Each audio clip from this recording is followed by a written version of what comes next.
Join me while I sew my first make of 2026, the Ayla Pants by True Bias. I love these pants. They feature some of my favorite things. First of all, they're knit pull-on pants, so they feel like PJs, but the hidden fold-over elastic waist gives them a clean look, so they're perfect to wear to work.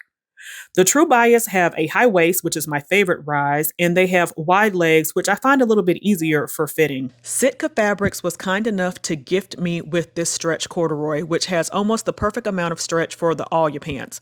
The pattern calls for 20% or more stretch in the horizontal, and this fabric has 25%.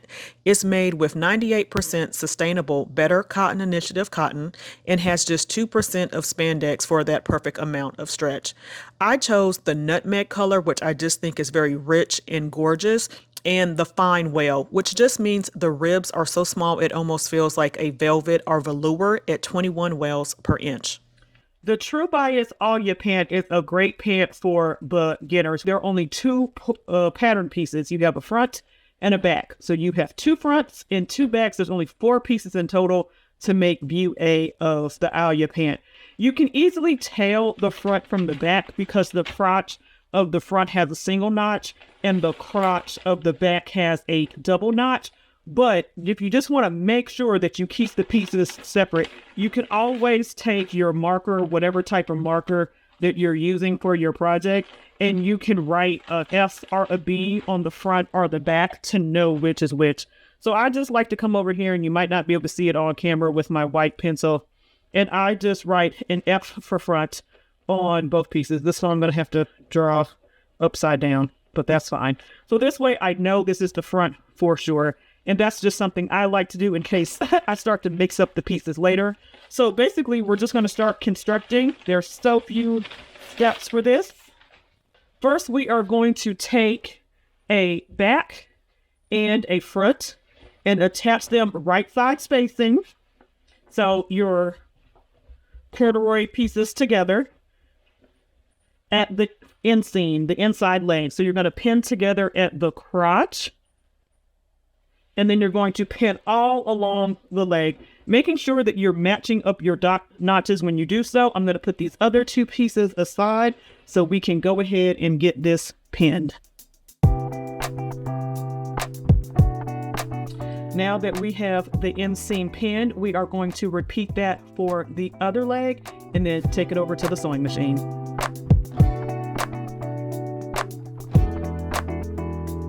Sew using a straight stitch with about a 2.5 to 3.5 stitch length.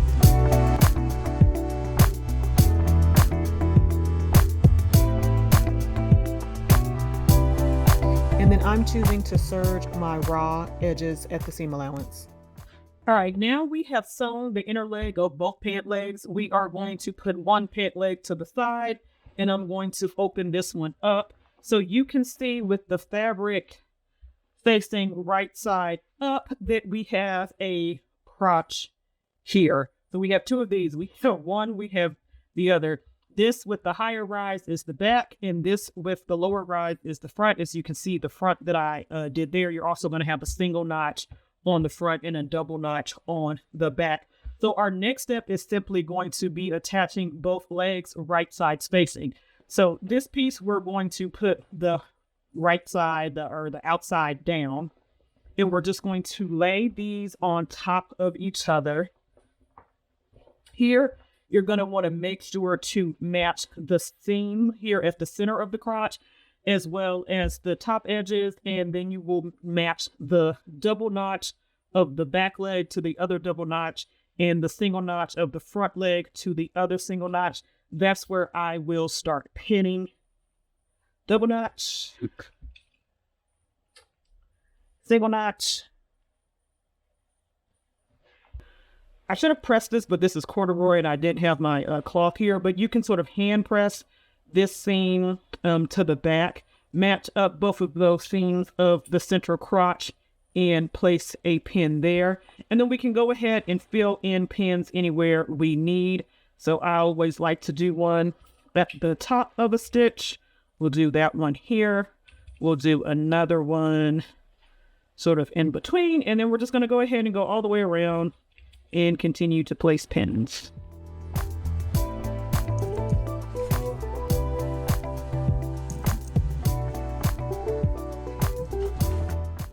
All right, now that we have both legs attached from the center front crotch to the back crotch, we're going to take this again to your sewing machine. We're going to sew, finish off that seam.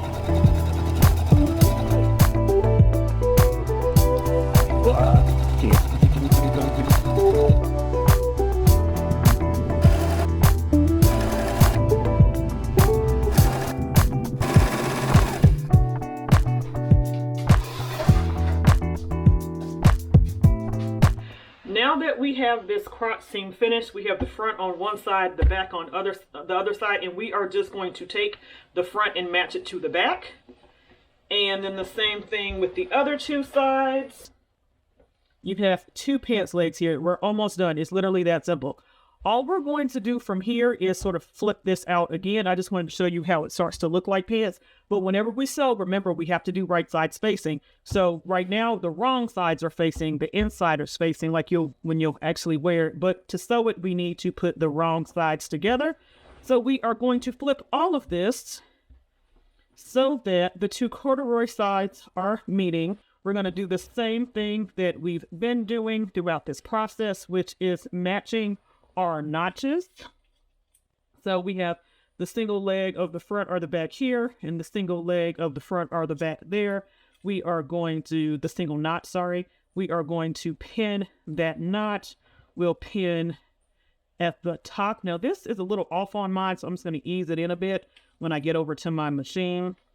There should be another knot down the side of the leg, and there it is. Here's the one on the front. Here's the one on the back. We're going to pin that knot together, and then we're just simply going to pin at the hem of the pants as well. If this isn't quite even like mine isn't right now, when you get to the hemming phase, you can level that all out. But go ahead and place a couple of extra pins in between so you can keep everything lined up when you go to the sewing machine. I'm actually going to add, I think, 2 more here. So we'll add 1 here and go a little ways and add another one. Now we have one outer leg pinned down the whole outside seam, and we are going to do that for the other leg. It's a good idea to sew this outer leg seam with a basting stitch, and a basting stitch is simply a straight stitch with the longest length possible on your machine. And we're going to use this because our next step will be a fit check, and that basting stitch will make it easier to make any adjustments. After you have your outer seam sewn, your pants are going to look like pants, and this is a good time to try them on for a fit check. I have mine on right now right side out, but if you're unsure about the fit, you should actually put them on inside out. I've sewn these before, so I knew this size was going to work. But if you're unsure, like I said, put them on inside out. At that point, you can see if you have any excess in the waist or the hip. The rest of the leg doesn't really matter. So let's say you had a little bit more room here. I mean, I do because they're stretched, but I like the way these fit. But let's say you really had too much room here. This would be a good time to go ahead and pinch out how much ever room you had that you didn't need. Mark it with a chalk roller, mark it with pins, whatever you need to do. Just know that if you have like an inch extra to play with, to make sure that you take out ½ an inch on each side. You don't want to take an inch out of one side, so go ahead and undo both of those seams. Now, they could also be too small at that point, and at that point, you could also let them out as much as your seam allowance does allow to make it a little bit looser if that's what you need. The other thing to check when you are doing these try-on is the length. I'm 5'5", and you can tell these are pretty long. They're supposed to be. They also call for like an inch or 1.5 inch hem that I haven't done yet. But this is a good time to go ahead and check if that 1.5 inch is going to work for you. So you can go ahead and fold it under. These are corduroy, so I wouldn't want to give it a press, but you could give it a light press and just pin around at the 1 or 1.5 inch hem and see how you like that. If it's too long, you could definitely take it in more. You could do a deeper hem by simply moving it up to 2 inches or, 2.5 inches. But you could also trim off the extra leg and keep that 1 or 1.5 inch hem. That's up to you. If they're too short, you can reduce that hem. So instead of 1 inch or 1.5 inches, you can do like a ½ inch hem. That's what you're going to have to do at this point if they're too short, unless you add a hemband or something. But if you're in the regular range of height for women, like 5'3", to 5'6" or so, you should probably be fine. With elastic waist pants, you can always go by the guide or the measurement chart that comes with your instructions for a pull-on pant. However, that doesn't ever work for me, so I never do it. I actually just take the elastic actually on my body and see where it fits, and then I mark it. So I bought this 1.5-inch wide elastic, and I'm just going to wrap it around my waist here, like you can see, about where the pants will fit. And I'm just going to find where it's comfortable. You don't want to simply meet the ends because that's probably not going to be quite tight enough, but you don't want to take it and pull the ends so tight that if you wore it, it would be uncomfortable. So you just want to find a length in which you have a little bit, where you have a little bit of tension, but it's not uncomfortable. So you want to make sure that it's stretched and it is sort of like at taut, but not like so tight that you're going to be uncomfortable. So I just like to play with this until I get it to about where I want, because all elastics has like a different amount of give. This is pretty comfortable to me. It's still pretty stretchy. You got some slack, but I think that it's strong enough that in this heavier corduroy that it's going to keep everything up. The pants also fit really well as it is now. But I'm going to take my chalk and just simply mark where I'm going to cut and overlap these two pieces. And then I'll just have this sad little piece left. But this lets me know exactly what length I need for the waistband. I'm going to go ahead and cut this where I had it marked.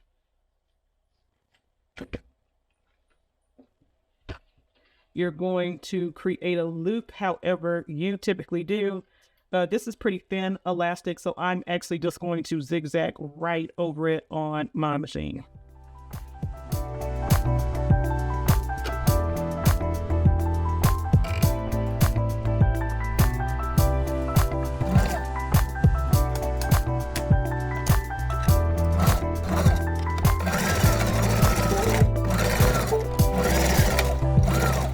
We're just going to attach these at the quarter point. So we're going to take this zigzag point and we are going to pin it to the back seam of the pants, lining up the top of the elastic and the top of the pants. But you can see here we're actually doing wrong side to the elastic instead of the right side for once, because what we're going to do is fold this over just like this when time comes, and then it will be concealed. But let's go ahead and pin it first.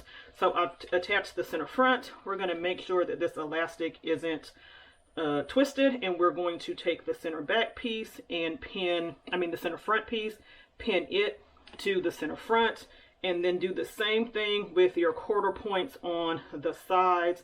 Wherever they fail, go ahead and pin those together. For me, the sides are pretty much the side seam of the pants, so that works out for me. And we're just going to pin that so the top of it matches. Once you have that done, you'll see that in any given quarter, you're going to have more length of your pant piece than you're going to have length of your elastic. Sorry, this would have been better if I had done a lighter color.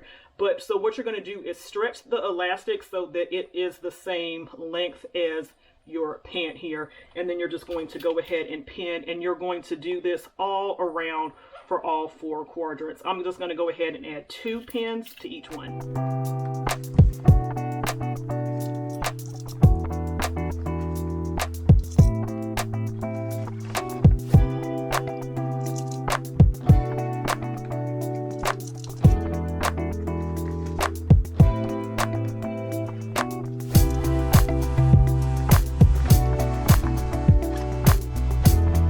Now that you have the waistband pinned all around, we're going to take it to the sewing machine and stitch them together. Here I am narrowing the zigzag stitch I used to do the elastic just a tiny bit to do this here. So instead of maybe a 4-inch wide zigzag, I'm doing like 2.5, but the length can stay about the same. All you're doing here is sort of like a zigzag based. You could go straight to your serger and do this, but because you're trying to keep this constant stretch, I like to do it on my machine first and then go over it with my serger. Just in case I make a mistake, it's easier to correct it with just a zigzag stitch than it is to take out a serger stitch.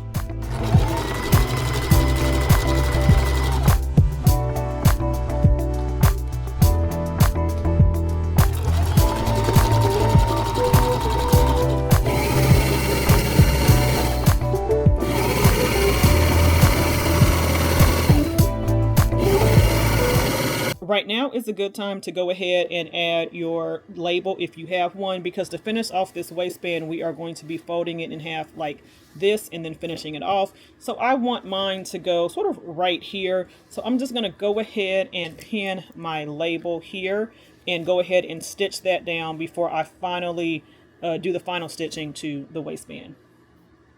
In order to get your stitch in the ditch as neat as possible, once you've placed your fabric underneath your presser foot, you're going to play with your needle position to make sure that it's right on top of the seam. I'm going to use the hand crank to slowly lower that into my fabric, and then use my fingers on both sides to pull this seam open a little bit to make sure that I get right in that seam. We're going to start off with a back stitch towards the top of the band, and then we're going to sew down to where we can feel the elastic ends, which is right about here. Once we get to the end, we're going to backstitch again to secure the stitch. And now our stitch in the ditch is all good to go. You can barely see where I stitched on top. I moved these loops threads. You can see it a little bit right in there, but on, you're never going to be able to see that. So go away and clip away these extra threads. And then you're going to do this for the remaining 3 spots, both sides, the front and the back. Now that the waistband has been attached, folded over, and secured with the stitch in the ditch, we are finished with the waistband, and it's a nice clean front, which I love on an elastic waist pull-on pant. Now all we have to do is the hem. When I was trying on my pants, they were a little more than ½ an inch too long when I did a 2-inch hem.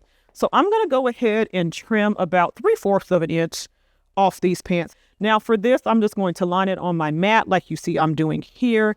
And I'm going to go ahead and use my rotary cutter to cut a nice crisp line. I used to not be a fan of rotary cutters. I always use fabric shears, but for a nice straight line like this, rotary cutters are definitely the way to go. My blade is a little dull and corduroy is sort of thick, so I am going over this a number of times. So now I'm just going to take this over to my serger. I'm going to serge off this raw edge so it's nice and clean. I'm going to fold it under the 2 inches, and I'm just going to give it a nice clean hem all the way around.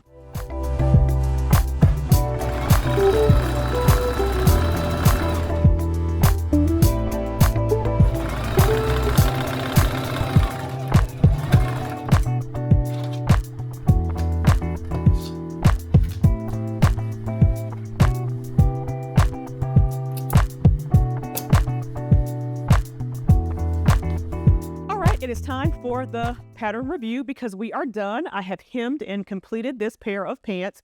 Again, this is the True Bias Ayla pant, which of course I obviously love. This is my second time making them. They are very simple pants that give you a very classy look. Like they're super easy, but they don't look like beginner pants.